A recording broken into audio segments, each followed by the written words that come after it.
নমস্কাৰ আজিৰ বিষয়বস্তুটো হ'ল মৰ্মিতা মিত্ৰ এইকেইদিন খুব দেখি আছো নিউজত আৰু ছ'চিয়েল মিডিয়াত যে মৰ্মিতা মিত্ৰক বৰ্জন কৰিব লাগে বা মৰ্মিতা মিত্ৰ অসমৰ ছিংগাৰখিনিৰ কাৰণে কিবা ভাবুকি হৈ গৈছে নেকি মানে সংকটত আছে নেকি এনেকুৱা ধৰণৰ পোষ্ট দেখি আছো আৰু নিউজ দেখি আছো এতিয়া ভাবিলো এই সম্পৰ্কে মই দুই এষাৰ কওঁ মাজতে নিউজত ওলাইছিল যে মৰ্মিতা মিত্ৰ হেনো অসমৰ বোৱাৰী মই সেইটো কিন্তু মই চিয়ৰ নহয় দেই সেইটো চাগে এনে মিছা পাব্লিচিটিৰ কাৰণে হ'ব পাৰে সেইটো মই চিয়ৰ নহয় সেইটো মই নকওঁ এতিয়া কথাটো হ'ল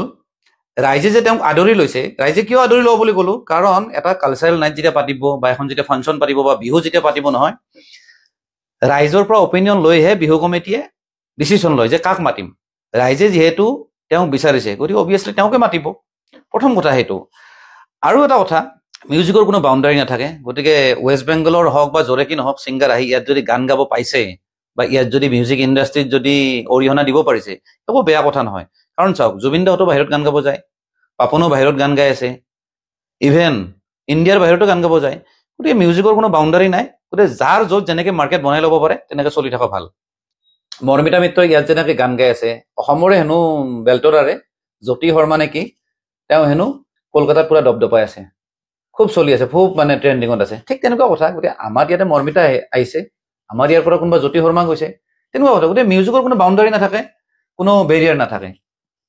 আমাৰ ইয়াৰ মানুহ বাহিৰত পাৰফৰ্ম কৰিব আৰু বাহিৰৰ মানুহে ইয়াত পাৰফৰ্ম কৰিব আমি যদি ভাল পাইছো অবভিয়াছলি তেওঁৰ গান শুনিমে আৰু এটা কথা তেওঁক যে ইমান যে ৰাইজে যে আদৰি লৈছে বা ইমান যে কমিটিবিলাকে যে মাতে কিয় কাৰণে মাতে মেইন কাৰণটো হ'ল অসমীয়া লেডি ছিংগাৰ কেইজনীমান আছে ধৰক তৰালী শৰ্মা আছে বা বাহন দত্ত আছে কোনোবা আছে কেইজনীমান আছে কিন্তু গোটেইবিলাক নহয় দেই বাকীবিলাক কিন্তু মহা ফাল্টু তেওঁলোকৰ গান চাব নোৱাৰি মই নিজৰ ফালৰ পৰা মই অপিনিয়ন দিছো মই তেওঁলোকৰ গান চালে মোৰ হাঁহি উঠে তেওঁলোকে গাই কম নাচে বেছি আৰু সুৰত গাব নোৱাৰে আৰু এটা কথা জুবিন গাৰ্গৰ গান গোৱাটো ইমান সহজ কথা নহয় এই মাজতে খুব ভাইৰেল হৈছিলে মাজুলীৰ গানটো কোনোবাই গাইছিলে কোনোবাই এজনীয়ে মানে হাঁহি উঠে জকৰ টাইপ লাগে কিন্তু মৰ্মিতা মিত্ৰৰ ক্ষেত্ৰত কথাখিনি ওলোটা মৰ্মিতা মিত্ৰই ধুনীয়াকৈ ক'ব গ'লে পাৰফৰ্ম কৰিছে ৰাইজে ভাল পাইছে মানুহে ভাল পাইছে চ' অবভিয়াছলি তেওঁক মাতিবই সেইকাৰণে মই সদায় কওঁ এই যিখিনি অসমীয়া যিখিনি লেডিজ যিখিনি ছিংগাৰ আছে তেওঁলোকে এই লতা মংগেশকাৰ বুলি ভাবাৰ আগতে প্ৰথমতে এটা কাম কৰা উচিত তেওঁলোকে অকণমান ৰিহাৰ্চ কৰা উচিত আৰু অকণমান ৰেটটো কমাই দিয়ক আপোনালোক অসমীয়া হয়তো আৰু অসমতে প্ৰগ্ৰাম কৰে বাহিৰতো নাযায় ফৰেনতো আপোনালোকক নামাতে অসমতে প্ৰগ্ৰাম কৰে গতিকে অকণমান পইচাটো কমকৈ লওক অবভিয়াছলি মাতিব আপোনালোক যিমানৰ মানুহ সিমানে ৰাইজে পইচা দিব তাতকৈ বেছি নিদিয়ে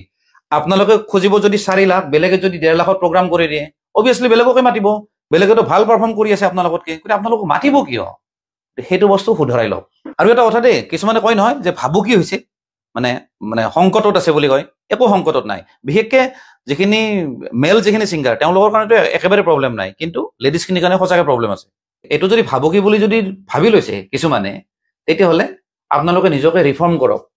নিজকে আকৌ ইম্প্ৰুভ কৰিব ট্ৰাই কৰক দেই ধন্যবাদ জয় অসম